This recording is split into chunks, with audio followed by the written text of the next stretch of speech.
guys, welcome back to my channel. Today I'm going to be talking to you about some real life experiences, and one of those real life experiences was when I suffered my first anxiety attack.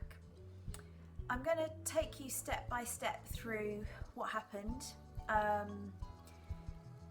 It's probably going to take me a while to share my experience with you because it brings back quite difficult memories, but at the same time I think it's really important to share with you my experiences. In 2011 I was working at a school in Kuwait, and during this time I had been in various roles, and at that point in my career I was, I think, a senior teacher. I was managing quite a few classes and leading teachers and teaching assistants. It was a big school.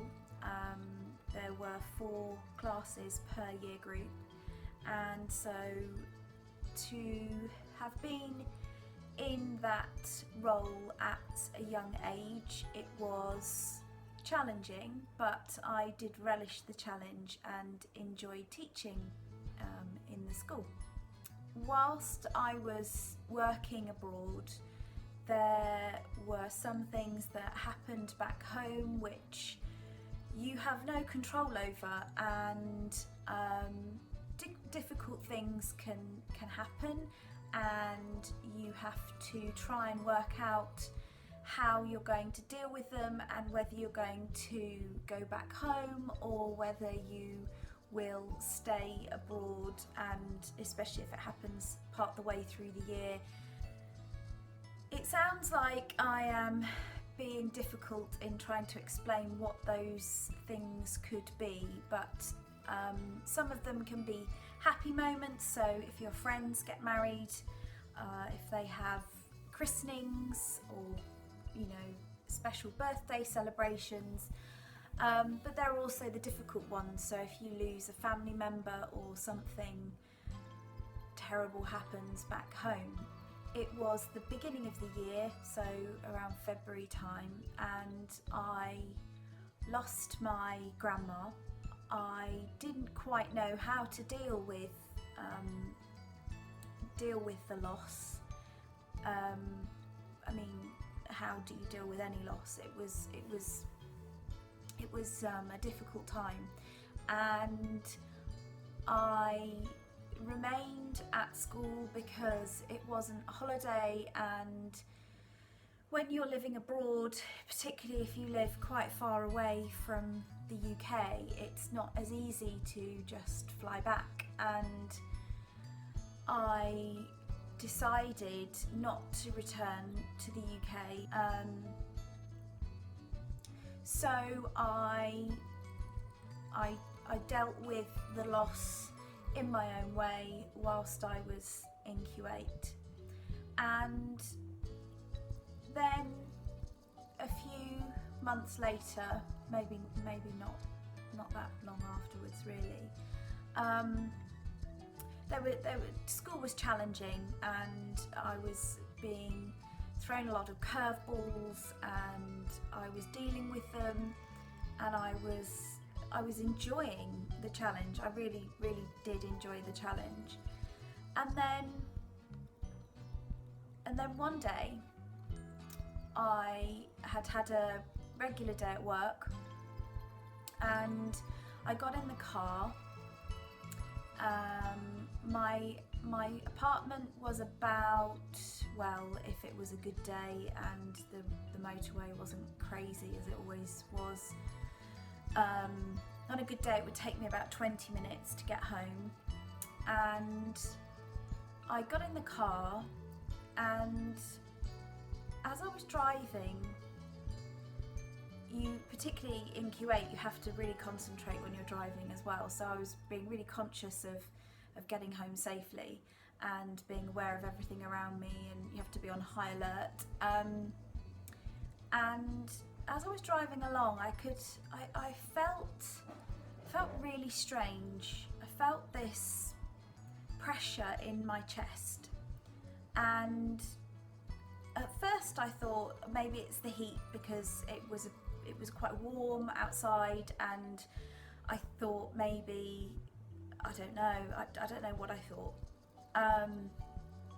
And as I was driving along, I thought, oh, this is getting more and more uncomfortable, and I sort of just felt this, almost felt like someone had put a great big weight on my chest, and my chest was getting tighter and tighter. And I just didn't know what was happening, and I thought maybe I'm getting cold, maybe I've got a chest infection, all these sorts of things running through my mind. And eventually I got home and I walked in. A lot of this is a blur now. I mean, we're in 2018, this happened in 2011, so I'm just remembering sort of bits and pieces of it. But I got home and I walked through the door, and I just remember thinking, I need to lie down. I don't feel well, and I just need to lie down. And as I lay down and I turn the lights out and everything, I mean, it's 3-4 o'clock in the afternoon, the feeling got worse and worse, to the point where I couldn't really lie down any longer, because I felt like the pressure was getting worse and worse, and I was actually feeling like I couldn't breathe properly. And so I sort of had to sit up, and the more I thought about it, the more I worried about my chest and my breathing in particular, the more panicked I started to get. And I remember thinking, so my partner worked about an hour away from our apartment, and he didn't normally get home until 6:30 in the evening. And I thought, well, I couldn't phone him. And it sounds so bizarre, but I thought, I can't talk to him on the phone because I am that scared of what this is. I can't utter the words. I can't speak. It got to the point where I couldn't speak. And my chest was getting heavier and heavier, and I was struggling to breathe. But then I was thinking, am I just imagining this? And couldn't grasp reality at all. And so I texted him and said, when you get home, I mean, imagine receiving this text message, when you get home, can you please call an ambulance, because I can't breathe. And he got home and walked in, and I think he could see straight away that there was something wrong, and he phoned an ambulance. And I remember him asking me to write down what my symptoms were. So I was trying to sort of write down. Even now, just talking about it makes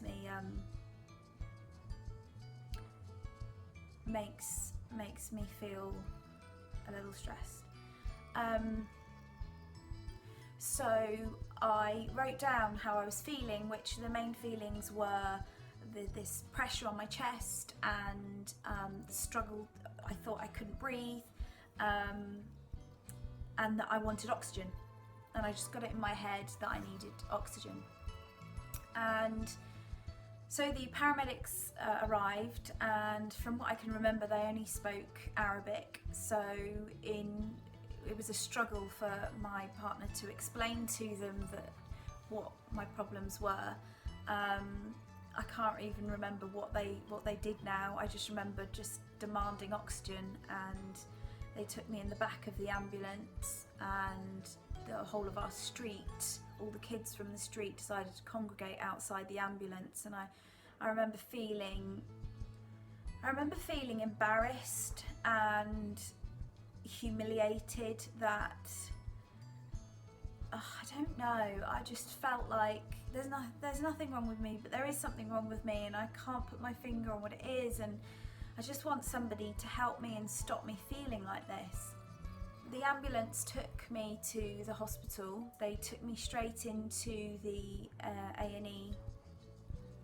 I just remember a nurse coming up to me and shoving these pills in my hand and saying, take these. And I said, well, what are they? And she said, just take them. And I said, no, I'm not taking them unless you tell me what they are. So I refused to take them. They hooked me up on something or other, and I just wanted oxygen, just wanted to feel like I could breathe. And when I did inhale that oxygen, I could feel, even now I sort of feel that feeling of utter relief that I could finally breathe. And they did an ECG which came back irregular, and so they said that they wanted to keep me in. Trying to explain your symptoms, something which isn't, and this is where I think it's really important that I'm sharing this with you guys. It's not something that can be seen. Although I was absolutely insistent that my lungs were collapsing. I thought I was having a heart attack.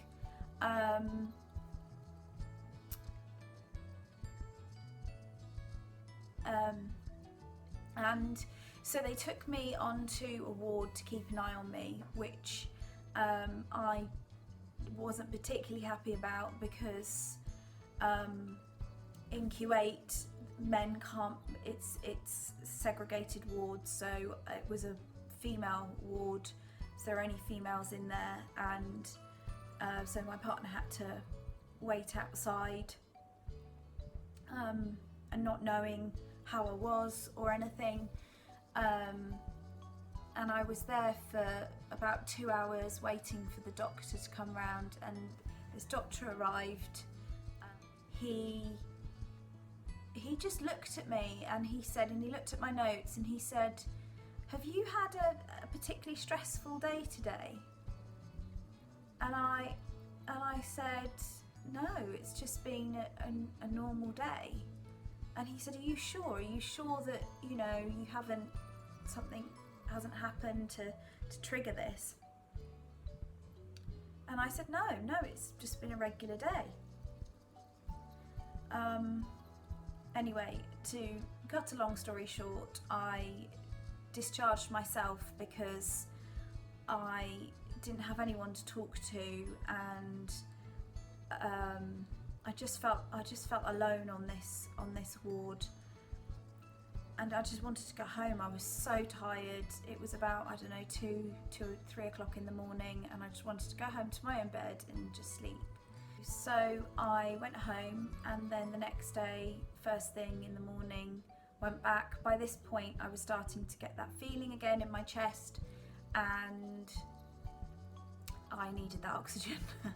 So they gave me more oxygen, and they did a chest x-ray, they did everything, they did every single test. I mean, they were fantastic, but nobody really knew what was going on. All they could say to me was, are you stressed? And when I said no, then that was it. It was a dead end. So I returned home, and obviously my poor partner was worried sick about me, and he did a lot of online research, and when he put in the search engine, the feelings that I was feeling and the symptoms, he turned around to me and said, I think you had a panic attack. I think it was an anxiety attack.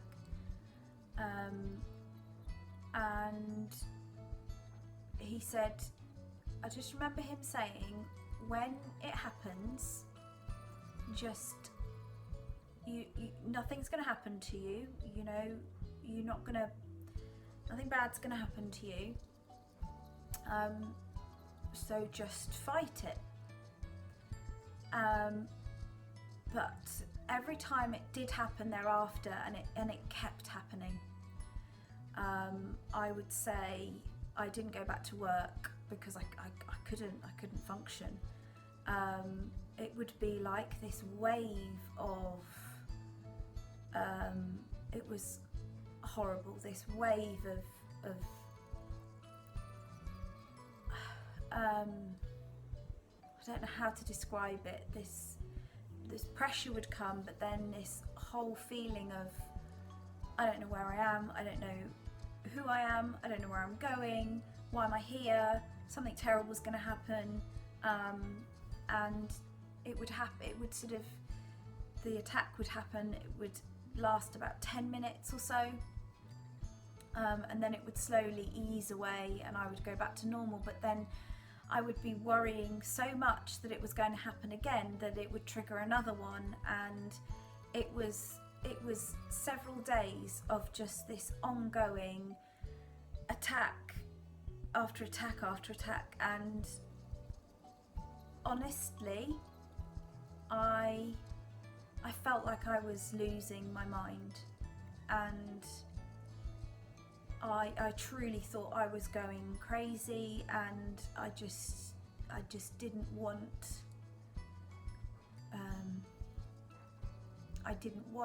it to happen anymore.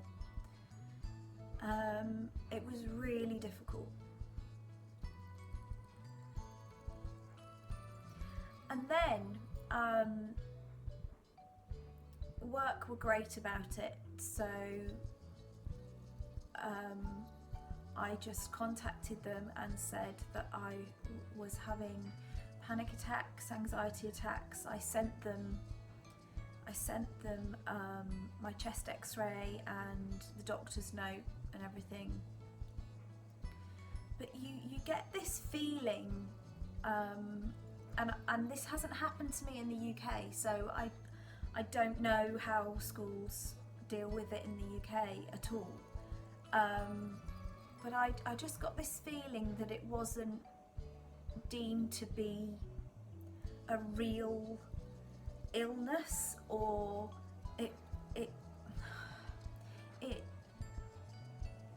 you know, if you have a cold, you have a cold, and it, you know, you can see that person is unwell. If you've broken a bone, you know, you have a cast, and but with the anxiety attacks, nobody could see anything, but I was in such a dark place that I actually didn't care, because I knew what I was going through.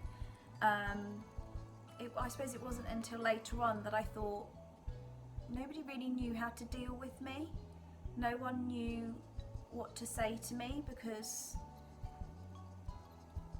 I mean, I didn't even know, to be honest, what I wanted people to say to me. So a few days later, a colleague at work and a great friend contacted me and said that he'd heard that I was having panic attacks, anxiety attacks, and that he had suffered from them as well, which I was completely astonished by, because this person I'd worked with for many years and greatly admired, thought was a pillar of strength, and I was really shocked when he said, I've been through this as well. And then he described how he felt when he was having panic anxiety attacks, and he sent me this document, and I really wish, I will find out and share it with you guys, but he shared this document with me. I got to page 3 and it said kind of what my partner had been saying to me, which is, nothing's going to happen to you, nothing bad's going to happen to you, you know, you've just got to fight it. And it basically described this thing as being a thing, and that when the panic attack, just before, because it's a build-up of feelings, just before it's about to happen, face it by saying, come on then, bring it on, and be a strength, instead of sort of wilting and kind of letting it happen. Say, come on then, give the best you've got. And that, I think, was the best line ever, was give it your all then, come on then, bring it on. And as soon as I read those words, honestly, as soon as I read those words, I thought, yes, yeah, this is it. This is what I've got to do. So I did, and I'm not gonna kid you, it took a while. We had a trip planned a few weeks later, which was to Dubai, and I desperately wanted to go because we'd had it booked for ages, and I thought, you know, it'll be fine. We were going to see Faithless on the beach in Dubai, and I just was so excited about it. I remember getting on the aeroplane, it's only an hour or so from Kuwait, and I remember getting on the aeroplane and thinking, I can't get out. What if? Now, I have been on planes since I was a baby, because I was born in the UK, and then my parents took me to the Middle East until I was about 3 or 4 years of age, and then ever since then I've been on planes all my life.